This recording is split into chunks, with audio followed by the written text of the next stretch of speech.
Elon Musk, इसकी एक बचपन की कहानी बताता हूँ। वो बचपन में ना उसके माँ बाप ने देखा, अरे सुन नहीं पाता है, बिल्कुल सुन नहीं पाता है। हाँ, ये कुछ सोचता रहता है, सुन नहीं पाता है। उसको डॉक्टर के पास ले गए, डॉक्टर ने कहा ऑपरेशन करना पड़ेगा। इलॉन मस्क का बचपन में ऑपरेशन हुआ, कान का ऑपरेशन हुआ, फिर भी देखा सुन नहीं पाता, सोचता रहता है, सुन नहीं पाता। बाद में समझ में आया इसका कान ठीक था भैया। लेकिन जब ये कुछ सोच रहा होता है ना, ऐसे फोकस में रहता है, आप आसपास कुछ भी बोल लो, कुछ भी कर लो, उसको समझ में नहीं आएगा, उसको सुनाई नहीं पड़ेगा, ऐसा फोकस। जब मैंने इलॉन मस्क के बारे में पढ़ा, स्वामी विवेकानंद भी ऐसे थे, उनके ऊपर कभी केस स्टडी बनाऊंगा।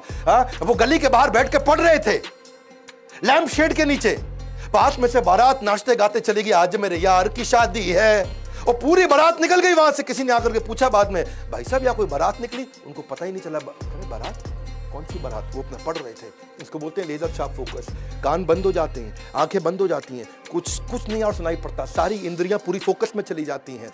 इलॉन मस्क कहते थे कि मैं कोई ब्रेक नहीं लूंगा बीच में। हाँ, कहते थे नहीं, कहते हैं पार्किंसन लॉ। पार्किंसन लॉ क्या होता है?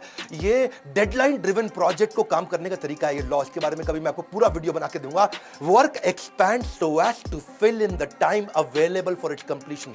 मतलब क्या है? अगर कोई काम करने के लिए आपके पास में 1 महीना है तो वो काम 1 महीने में कंप्लीट होगा। 15 दिन है तो काम उतना ही एक्सपैंड होगा कि 15 दिन में खत्म हो जाता है, और वही काम 7 दिन में भी किया जाता है। यानी कि समय उतना एक्सपैंड हो जाएगा जितना आप उसको बता दोगे एक्सपैंड होने के लिए। पार्किंसन लॉ मतलब डेडलाइन दे देगा तो 1 महीने का काम 1 हफ्ते में भी किया जा सकता है।